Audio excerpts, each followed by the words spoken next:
किसका ध्यान करें, क्या करें, इस संकल्प में मत पड़ो। केवल कोई शक्ति दुनिया में है परमात्मा नाम की, वो सोच के लगे रहो, ध्यान में लगे रहो।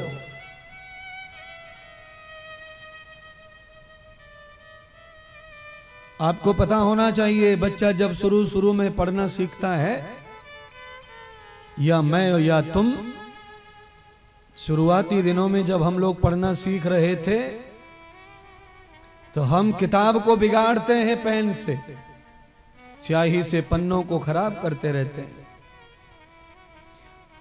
किसी भी पन्ने के ऊपर बच्चा कुछ भी लिखता रहता है, कुछ भी पेन चलाता है, लिखना नहीं आता उसे, पेन से गंदा करता रहता है।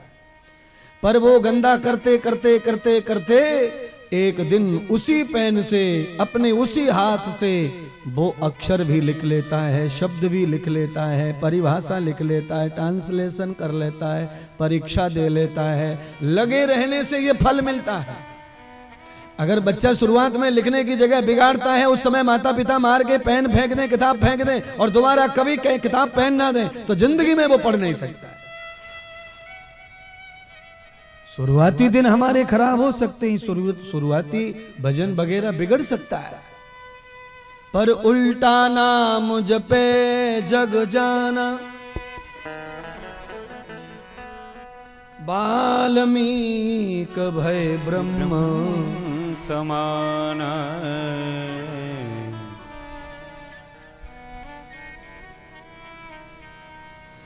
एक बार गुरु आज्ञा हो जाए, शब्द मिल जाए, तो आप उसे कैसा भी करो, फिर करते रहो करते रहो करते रहो। पुराने जमाने में थ्रेसर नहीं थे फसल का अनाज निकालने के लिए, तो आपको मालूम होगा धान कैसे निकाले जाते थे। खटिया पर धान की पिटाई, पत्थर पर धान की पिटाई, लकड़ी के ऊपर धान की पिटाई, तरीका चाहे कुछ भी हो, पर हो रही थी पिटाई। कुछ लोग खटिया रख के पीट रहे थे, कुछ लकड़ी रख के पीट रहे थे, कुछ पत्थर रख के पीट रहे थे, कुछ दीवार पे पीट रहे थे, पर धान निकल रहा था सब जगह से। जगह बदल गई, प्रयोग बदल लगा, पर चोट लग रही है धान के पौधे को, तो धान अलग हो रहा है, घास अलग हो रही है। यानी कि जो प्रोग्राम हम करना चाहते हैं वो हो रहा है। अब ये बात नहीं है कि किसी के पास में लकड़ी है, किसी के पास पत्थर है, उससे कोई फर्क नहीं पड़ता। केवल सूखे हुए धान के पौधे को चोट का प्रभाव होना चाहिए। भक्ति को तो संघर्ष, भक्ति को सदाचार, संयम और त्याग चाहिए, बल चाहिए। योग माया भगवान श्री हरि के निकट खड़ी हो गई, तब भगवान श्री हरि के नेत्र खुले। उन्होंने ब्रह्मा जी को देखा और ब्रह्मा जी को देखकर कहा, ब्रह्मदेव आप हमारे लोक में, क्षीर सागर में, क्या बात है? तब ब्रह्मा जी ने सारी कथा सुनाई कि हे प्रभु, कमल के फूल से मेरा प्राकट्य होकर के गहरे सागर के तरह ऊपर बैठा हुआ, मुझे नहीं पता मेरा क्यों जन्म हुआ है। मेरे जन्म का मुझे औचित्य मालूम नहीं है, मुझे मेरे जन्म का लक्ष्य नहीं मालूम है, पर मैं बैठा हुआ था, दो दैत्यों ने, राक्षसों ने आकर आक्रमण कर दिया है और मैं अपनी जान बचा करके कमल के डंठल के सहारे आपके घर में आ गया हूं, मेरी रक्षा करो। उन राक्षसों से भगवान विष्णु ने धनुष और बाण उठाया है। योग निद्रा खड़ी होकर तमाशा देख रही हैं। ना ब्रह्मा की अब नजर पड़ रही है, ना विष्णु की नजर पड़ रही है।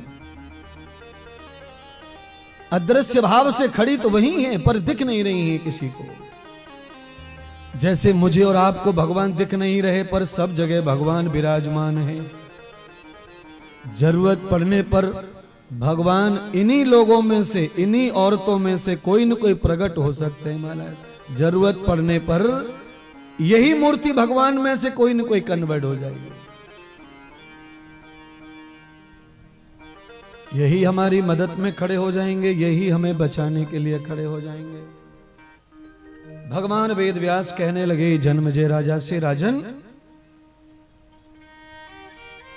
भगवान विष्णु और मधु कैटभ का घोर युद्ध प्रारंभ हो गया।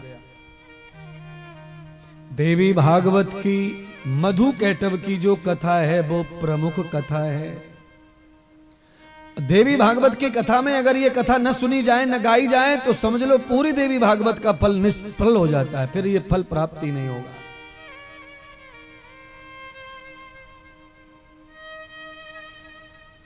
आप समझ लो राक्षसों का और दुर्गा माता का यहां से 36 का आंकड़ा प्रारंभ हो जाता है।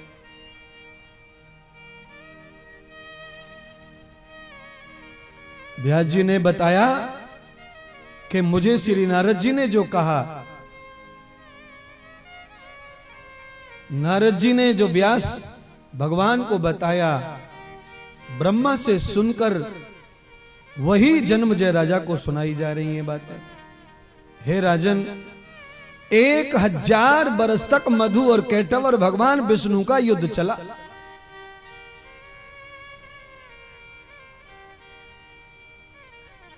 ये कोई अचंभे वाली बातें नहीं है कथाओं में। आप सबको इतना नॉलेज होना चाहिए कि हमारे गांव में भी आपसदारी में भी 4-4, 6-6 पीढ़ियां हो गई लड़ाई होते। लड़ाई भले ही दोबारा नहीं हो रही है पर लड़ाई का जो भाव है वो 4 पीढ़ी बीत के भी समाप्त नहीं होता। कभी हुई होगी लड़ाई दादाओं में, पर वो दादाओं की लड़ाई बच्चों में आ गई, बच्चों की लड़ाई पोतों में आ गई। वो हिंसा, वो ईर्षा, वो घृणा, उसी को लड़ाई कहते हैं।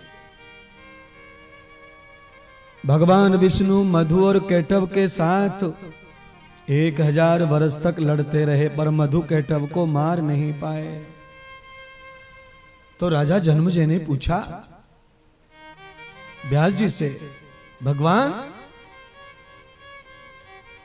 मधु कैटभ इतने बलवान कैसे हो गए कि वो स्वयं भगवान नारायण के हाथों से मृत्यु को प्राप्त नहीं हो रहे? हजारों वर्ष तक युद्ध चल रहा है, कारण क्या है?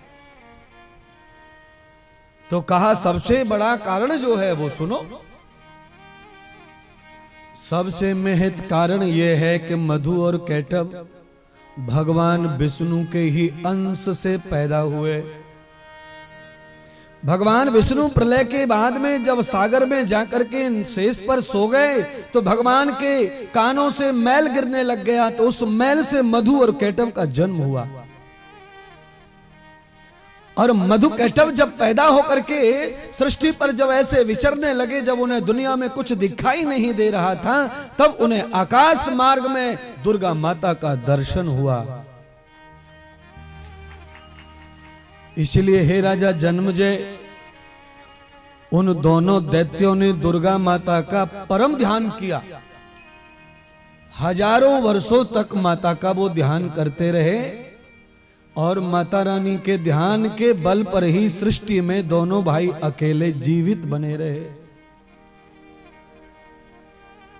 इसीलिए कहावत है कि जब कोई नहीं करता मदद तब भगवान आते हैं, देवी आती हैं, दुर्गा आते हैं, देवता आते हैं। दैत्य मधु कैटभ का कोई था नहीं,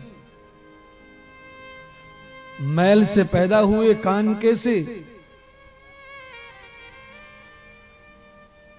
माता रानी का प्रथम दर्शन हुआ और जब माता रानी का इन्होंने हजारों वर्षों तक ध्यान किया तो माता रानी इनके समक्ष आ गई, नजदीक आ गई, सामने आ गई और वर मांगने को कहा। हे राजा जन्मजय, इन दोनों भ्राताओं ने दुर्गा माता से वर मांगा, हे मां हमको अजर अमर बना दो। हमारी कैसे जन्म हुआ है नहीं पता है, पर हम मरना नहीं चाहते, हमें अमृत दे दो। दुर्गा माता ने दुर्गा माता ने जो मधु कैटभ को कहा वही व्यास जी कह रहे हैं जन्मजय को। दुर्गा माता ने मधु कैटभ को समझाते हुए कहा, देखो वत्स, मैं तुम्हारी भक्ति से तो बहुत प्रसन्न हूं, पर तुम्हारा जन्म हुआ है तो मृत्यु अवश्य होगी। नस्तम जन्मम ध्रुवम मृत्युम, जन्म जिसका हो गया है उसकी मृत्यु निश्चित हो जाती है, इसलिए तुम मरोगे तो अवश्य। पर हां, तुम किस तरह मृत्यु चाहते हो वो वरदान मांग लो। तो मधु कैटभ के मन में भ्रम हो गया। और भ्रम क्या कि सर्वत्र तो पानी ही पानी है। जब से हमारा जन्म हुआ है पानी में, तब से हमने तो और कुछ देखा ही नहीं है, केवल पानी। तो मधु कैटभ ने दुर्गा माता से वरदान में मांग लिया कि हमारी मृत्यु किसी सूखे स्थान पर होनी चाहिए। भवानी प्रसन्न भक्ति से होकर के दोनों को वरदान दे दी मधु कैटभ को कि तुम्हारी मृत्यु किसी सुकृत स्थान पर ही होगी जहां पानी नहीं होगा। इस कारण राजा जन्मजय 1000 वर्ष तक विष्णु भगवान को भी इन दोनों दैत्यों से युद्ध करना पड़ा, क्योंकि भगवान विष्णु को भी पता नहीं था कि ये मरेंगे कैसे। पिता अपने पुत्र को मारने में सर्वदा असमर्थ होता है, ये ध्यान रख लेना।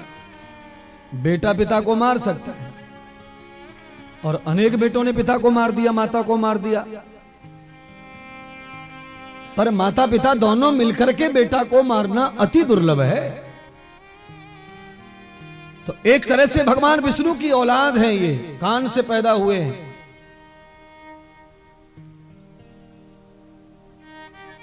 कोई मार्ग नहीं सूझ रहा, युद्ध चल रहा है, चल रहा है, चल रहा है।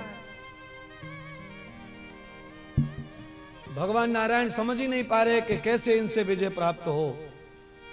और ब्रह्मा जी की जान या मेरी खुद की भी जान अब इनसे कैसे बचाई जाए।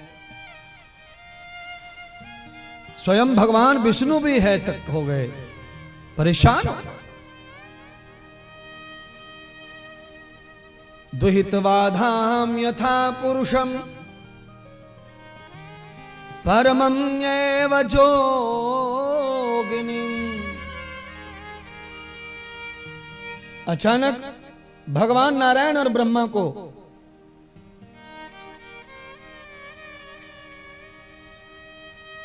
चिंतन हुआ, हे ब्रह्मदेव, ये दोनों राक्षस तो मृत्यु के प्राप्ति नहीं हो रही, और मैं तो अब थकने लग गया हूं। भगवान विष्णु थकने लग गए युद्ध करते करते। तो अचानक उनको ध्यान आया कि पूर्व सृष्टि, प्रलय से पहले जब सृष्टि हुई थी, तो सृष्टि कराने का जो कारण था वो भवानी दुर्गा माता थी, जगत शक्ति, अनंत शक्ति, हम सबके पारभूत शक्ति अंबे माता है, और वो जगदम्बा जगत जननी है। जैसे ही भगवान विष्णु को पूर्व सृष्टि का ध्यान आया तो माता का भी ध्यान आ गया।